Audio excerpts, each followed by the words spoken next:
Segura essa corda! Vai arrebentar! Me ajuda aqui, pelo amor de Deus! Eu não consigo! Tá escorregando! Vai virar o navio! Orem para os deuses de vocês agora! Joga tudo fora! Não! Ainda não! Eu vou morrer! Me ajuda! Em tempos em que o mar rugia sem descanso e as cidades afundavam na própria maldade, Deus escolheu um homem para levar sua palavra até Nínive. Esse homem era Jonas. Mas quando ouviu o comando, ele não quis obedecer. Em vez disso, virou-se e fugiu, tentando escapar da missão divina. Sua fuga o colocou no caminho de uma tempestade selvagem. Os ventos o cercaram como se quisessem engoli-lo, e a força do mar o lançou nas profundezas.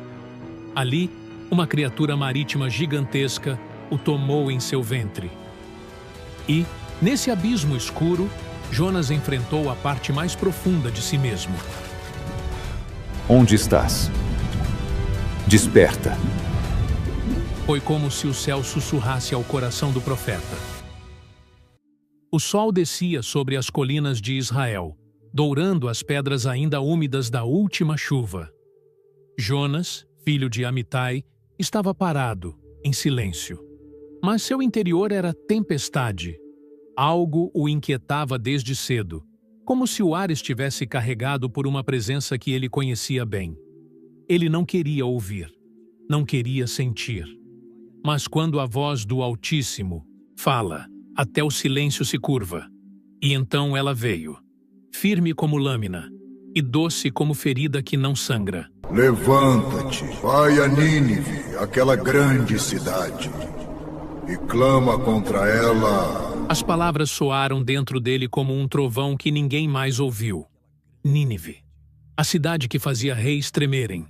Cruel, impiedosa, sangrenta. Jonas não temia só por sua vida. Temia pelo que conhecia do próprio Deus. Se eu for, eles vão ouvir, e se ouvirem, vão se arrepender. E ele sabia o que viria depois. O Senhor é compassivo. Vai perdoá-los, eles não merecem misericórdia.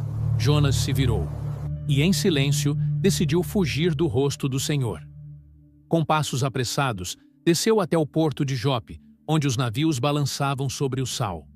No mercado, vozes gritavam preços, carregavam sacos, partilhavam rumos. Jonas procurava apenas uma coisa: distância. Para longe de Nínive, para longe da ordem, para longe do perdão, para longe de Deus. Para onde vai este barco? Vamos para Tarsis, não é? Eu quero uma passagem. Pagou a passagem, tremendo por dentro. Subiu. Não olhou para trás. Achava que escaparia do juízo, mas estava se lançando em direção a ele. Aliás, seja muito bem-vindo ao canal Descubra a Bíblia Sagrada. Aqui, cada história é uma travessia viva pelos caminhos das Escrituras.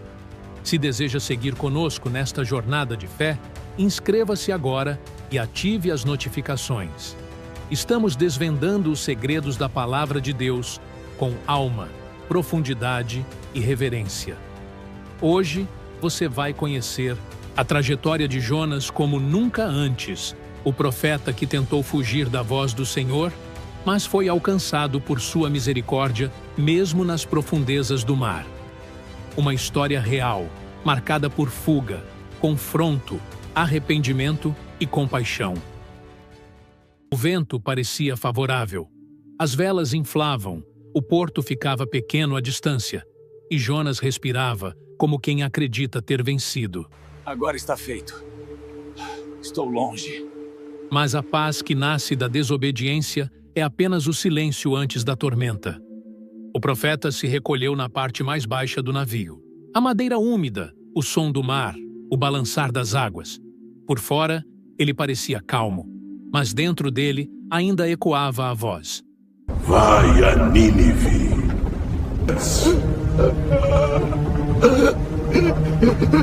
E mesmo tentando dormir, ela não o deixava em paz. No alto mar, o céu começou a mudar. As nuvens se tornaram escuras como ferro derretido. O vento se ergueu com voz de guerra e o mar levantou ondas como muralhas. A embarcação parecia um brinquedo nas mãos de um gigante invisível. Os marinheiros, homens acostumados com tempestades, agora gritavam de pavor. Relâmpagos cortavam o céu. As velas se rasgaram como pano velho. Os barris rolavam pela cobertura. A madeira estalava como se fosse partir. A tormenta não era natural, era divina. "Lança a carga ao mar", gritou o capitão. Um a um, os homens começaram a jogar sacos e mercadorias pela borda. Tentavam aliviar o peso, mas quanto mais lançavam, mais o mar rugia. A água invadia a embarcação. O desespero tomava conta de cada rosto. Homens de nações diferentes, com deuses, começaram a clamar em línguas confusas. Orem para seus deuses! Acordem eles! Peçam socorro! Orem, homens! Vamos afundar! Mas o céu não respondia. Porque o problema não estava com eles. Estava escondido no porão. Lá embaixo, entre caixas e madeiras, Jonas dormia. Não era um sono de paz, mas de fuga. Era a tentativa final de escapar até mesmo em sonhos. Suas mãos estavam cruzadas, sua respiração pesada. Mas por dentro, o peso o esmagava. Mesmo inconsciente, a alma sabia que a tempestade tinha nome. Era a resposta de um Deus, que não havia desistido. O capitão, molhado e exausto, desceu correndo até ele. Acordem! Orem para seus deuses agora! Acorde! Ore para o seu Deus, para que ele tenha piedade de nós. Orem para seus deuses agora! Jonas abriu os olhos, e sem que ninguém explicasse, ele entendeu. Sabia que aquela fúria não era obra do acaso. Era resposta, era juízo, era correção. Subiu ao convés e viu o medo nos olhos dos marinheiros. As ondas ainda subiam como muralhas. O céu ainda gritava como trovão. As cordas cortavam as mãos. Os homens estavam à beira do colapso. Eles lançaram sortes. As peças rodaram sobre a madeira molhada e caíram sobre Jonas. O silêncio foi imediato. Todos o encararam. Ali, debaixo da chuva e do som violento do mar, Jonas respirou fundo. Não havia mais fuga. Não havia mais desculpa. Ele levantou a voz. Sou hebreu. Temo ao Senhor, o Deus dos céus, que fez o mar e a terra. O Deus que fez o mar e a terra. Mas o que você fez ao seu Deus? O que você fez ao seu Deus? Fugi da presença dele. Desobedeci, lançai-me ao mar. Por minha causa veio esta tormenta sobre vós. É minha culpa. Os marinheiros hesitaram. Não nos faças culpados por sangue inocente. Clamaram ao céu. Mas sabiam que não havia outro caminho. Com o coração apertado, eles o tomaram pelos braços. 1, 2, e lançaram o profeta ao abismo. O corpo de Jonas afundou entre as águas. E, no mesmo instante, o mar silenciou. O vento cessou. A paz caiu sobre o oceano como um manto. Mas o verdadeiro julgamento ainda estava por vir. Enquanto a superfície se acalmava, as correntes arrastavam Jonas para as profundezas. Ele não gritava, não lutava, apenas afundava, envolvido pela escuridão. Sua consciência mergulhava junto com o corpo. Tudo era silêncio, movimento e água.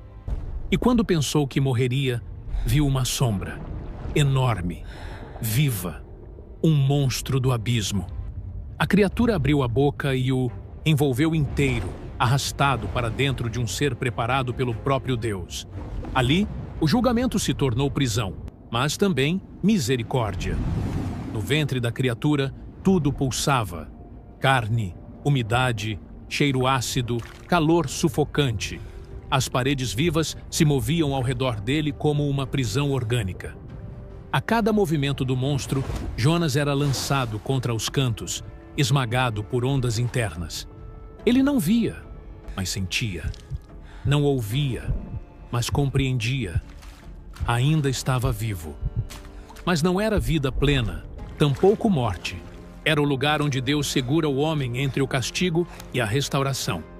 Onde o tempo para. Onde a alma escuta o que antes ignorava. Ali não havia fuga. Nenhum barco, nenhuma Tarsis, nenhum sono. Só ele e a lembrança de sua escolha.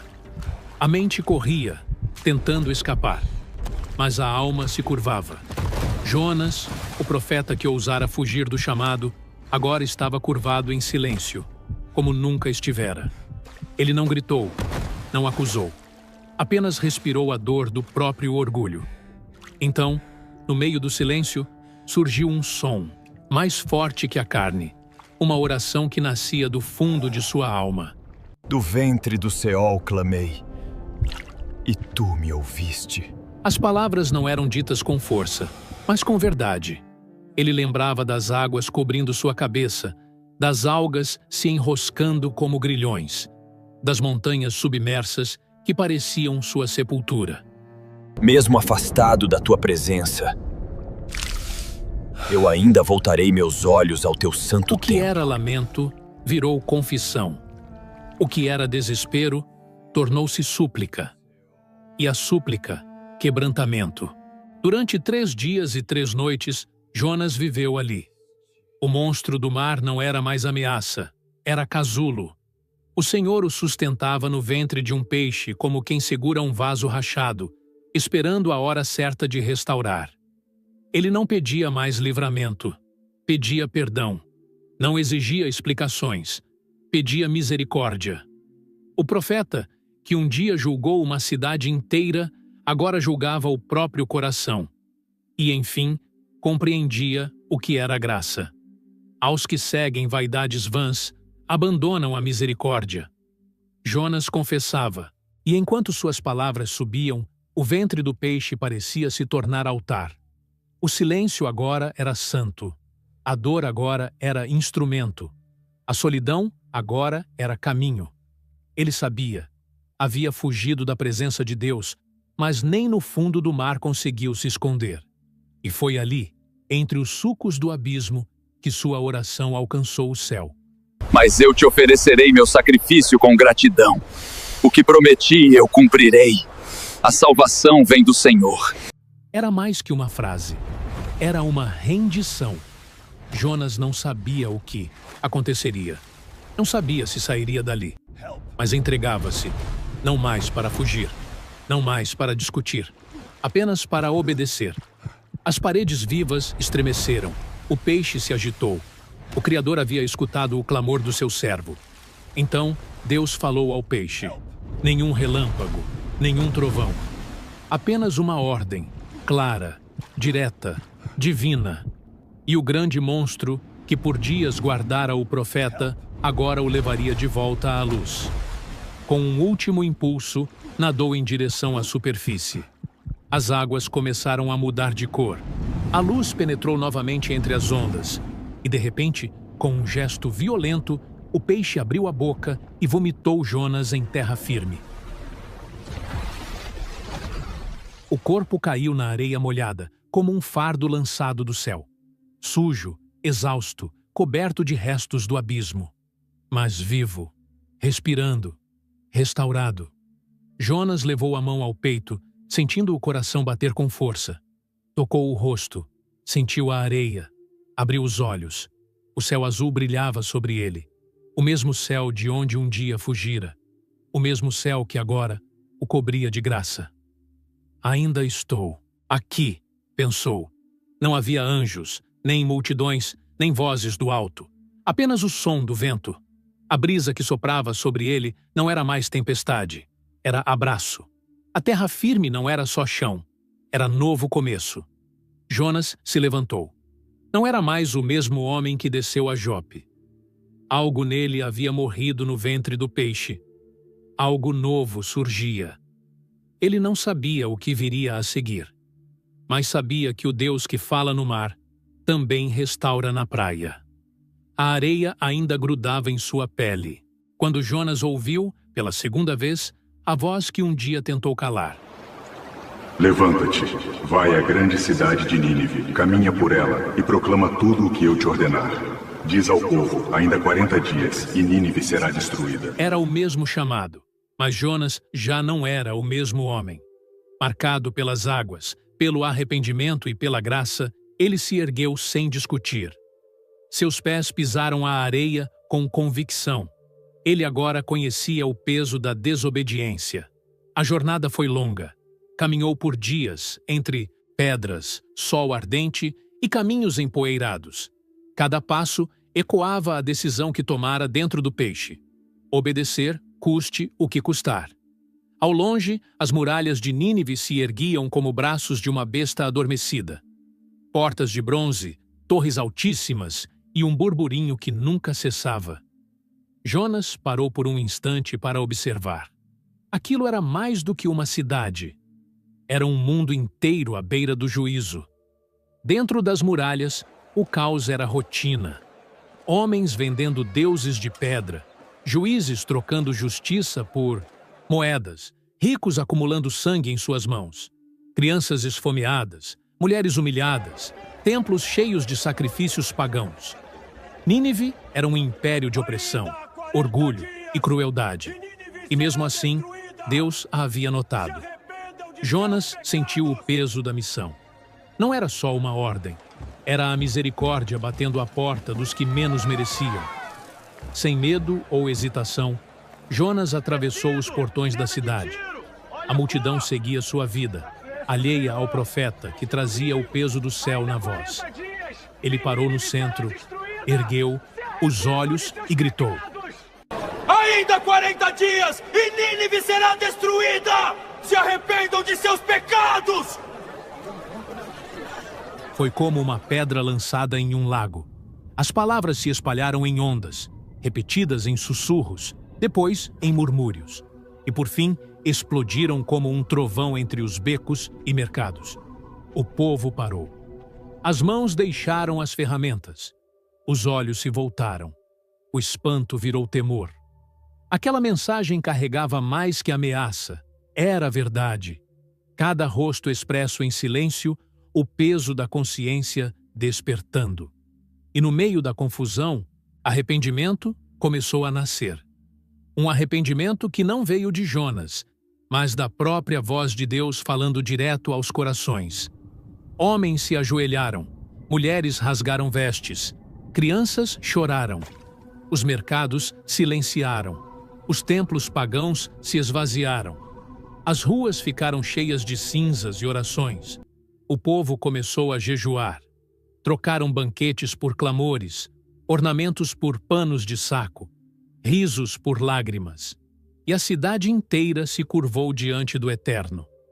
Quando o rei soube da mensagem, largou a realeza, desceu do orgulho e sentou-se sobre o pó. Cobriu-se de saco, como um mendigo diante do Altíssimo.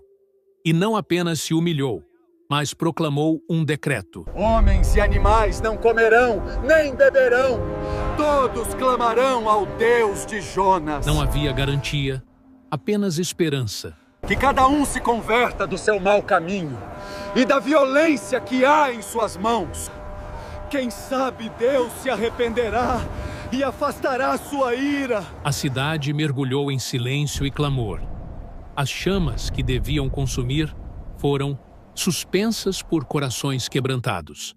Homens de guerra baixaram suas espadas. Mercadores interromperam seus negócios. Crianças olharam para o céu como se soubessem que algo estava prestes a mudar.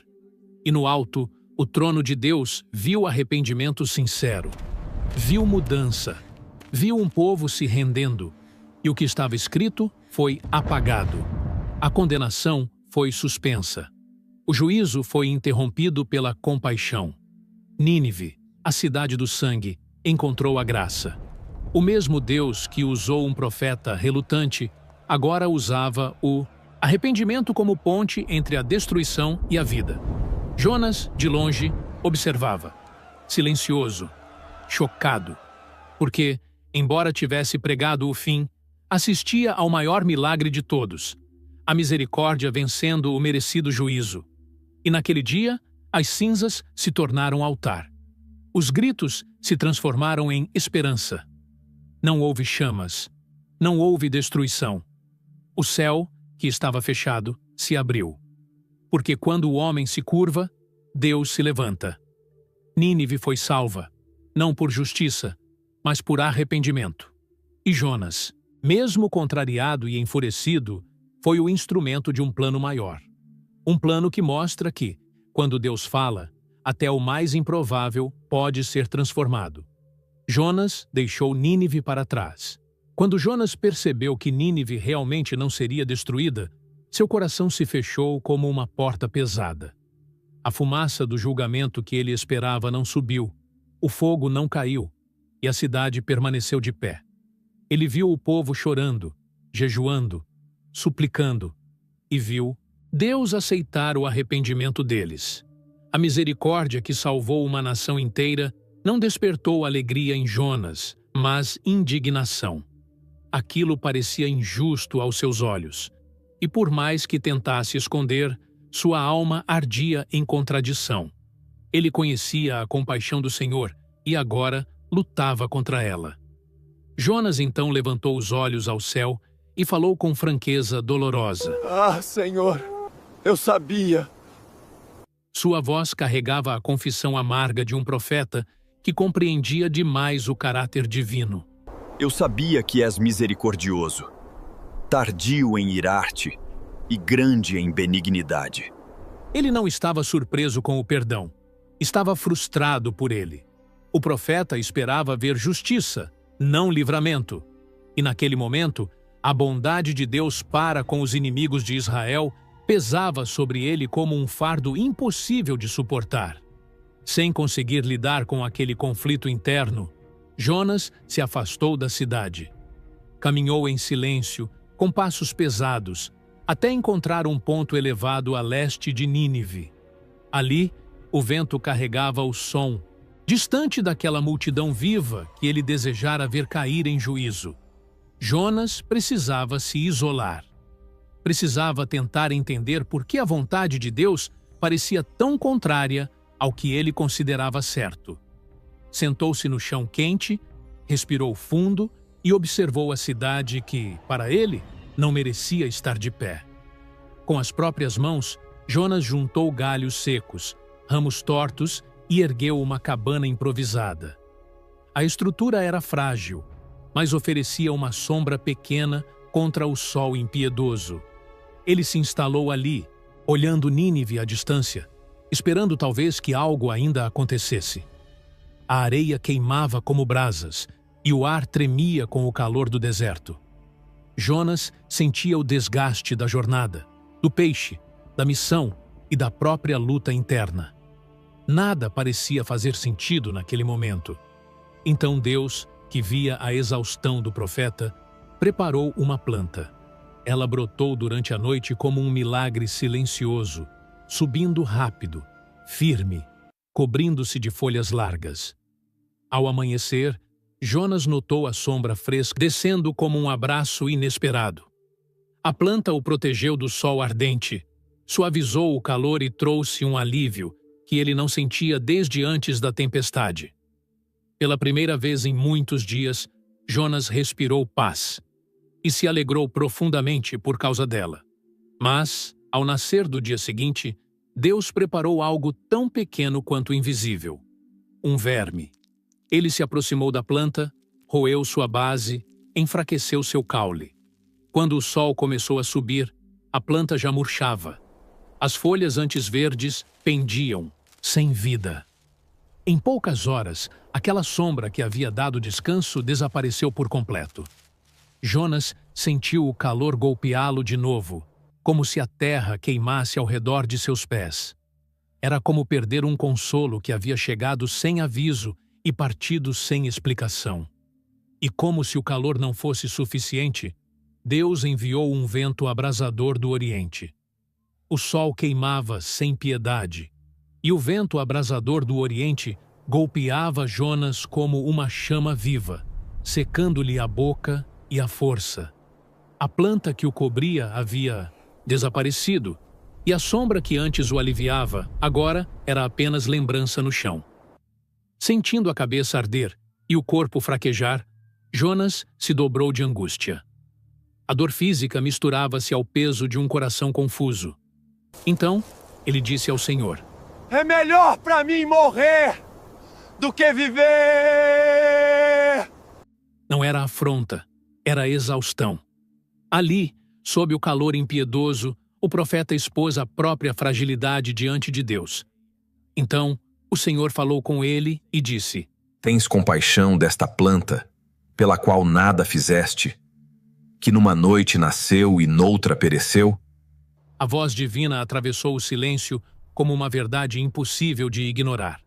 Jonas ergueu os olhos, ainda sentindo o calor na pele, e respondeu: Tenho compaixão dela.